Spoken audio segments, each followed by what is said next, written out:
The second point is to consider what it is that interest rates actually do, the coordinating function they perform. And I don't mean to say that people who act in the market are consciously aware of the role that interest rates play that I'm about to talk about, any more than they're consciously aware of the role that prices play. That if the price of tin suddenly triples, well, that makes people want to conserve on tin. It makes them want to look for alternatives to tin. They don't think to themselves, what a wonderful rationing device the price system is. There's obviously a shortage of tin developing, and it has therefore led me voluntarily to curtail my usage of tin in response to this shortage. No one thinks that way. They think, oh man, the price of tin is way up. So likewise with interest rates, I'm not saying that people are consciously aware of the role they play, but they play this role all the same. The 2 points I want to make about interest rates are, number one, the interest rate coordinates production across time. That's what it does.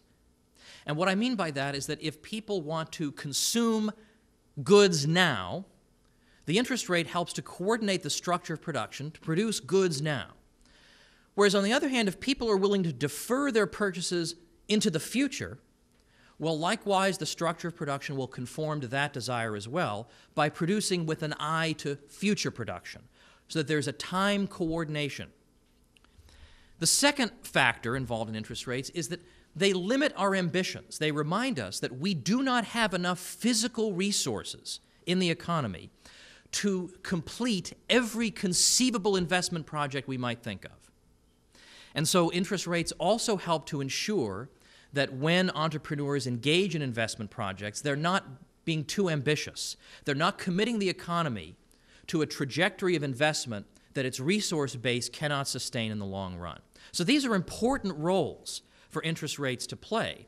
So therefore, if you interfere with interest rates, if you think you can beat the market, that you know better than the market what the structure of interest rates should be, what you're actually going to do is disrupt this process, is disrupt the coordinating role that interest rates play. Okay, end of, I don't know, that was probably more than 3 minutes. Now let's get back to the regularly scheduled program. Now let's consider two cases. Case one, interest rates fall naturally. And by naturally, I mean interest rates fall because the public is saving more. And obviously the increase in saving puts downward pressure on interest rates. I'm sure you all understand the causal relationship there. Now, when that happens, let's note how the coordinating function now works. Number one, when you and I save more, what we are implicitly indicating is that we are deferring some of our purchasing for the future. We're not going to go out and blow our entire paycheck right now. So number one, we've indicated that we're going to not consume so much in the present.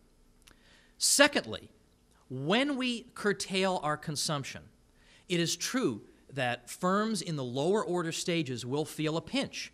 Retail stores will feel a pinch because consumers aren't buying as many coats and hats and toothbrushes. But what happens when that happens? Well, we start to see some retail stores going under, and when they go under, they release resources. They don't need those trucking resources anymore. They're out of business, or they're producing less, so they don't need as much trucking. They don't need as much labor. Now, those resources are available for use in the higher order stages, for those stages of production geared toward future goods production.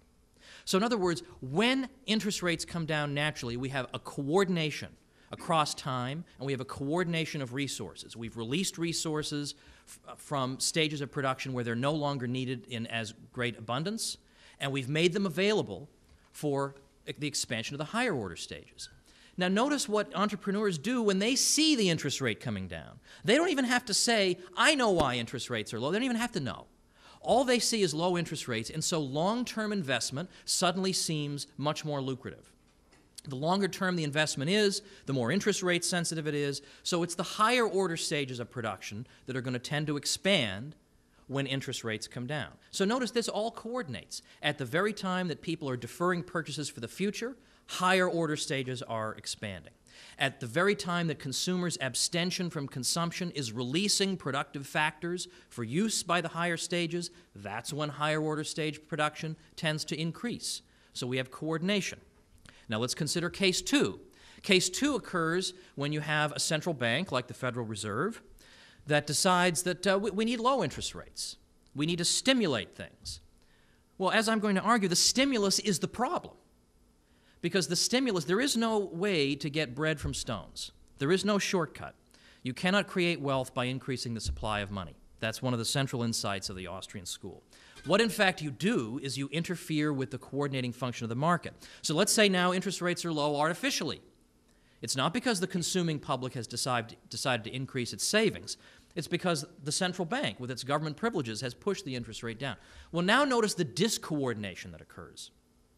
Now we're going to have long-term production, and we're going to have, product development going on at a time when people have not let up in their desire to consume in the present. So there's going to be a time mismatch going on. Factors of production are going to be erroneously allocated. Secondly, if consumers have not decreased their consumption, which they haven't in the second case, the interest rates are low just because the authorities forced them down, well then no resources are released for use by the higher order stages. So no additional trucking services, no additional labor, no resources are released for their use. So that when these production processes get started, they're going to find there is not enough stuff to go around to make these investment projects profitable and completable. The resources have not been released. So there is a discoordination introduced by the intervention of the monetary authority. Mises gave a great example in his book, Human Action. He gave a great analogy. He said, think of the economy as being a single master builder who has the task of building a house with a supply of bricks. Well, let's suppose that the master builder is under the false impression that he has 20% more bricks at his disposal than he actually has. So he goes about his business building the house. Now, is it better for him that he discover his error sooner or later? Well, obviously, the sooner he discovers his error, the better. Then he can go back and say, all right, wait a minute, I'm going to have to cut out the gazebo, I'm going to have to cut out the third floor, I'll have to redesign it this way. And then he can sort of make the best of a tough situation. But if he discovers his error as he's laying the last of the bricks, and for the sake of argument we'll say there are no more bricks in the economy for him to buy, well, then he's in real trouble.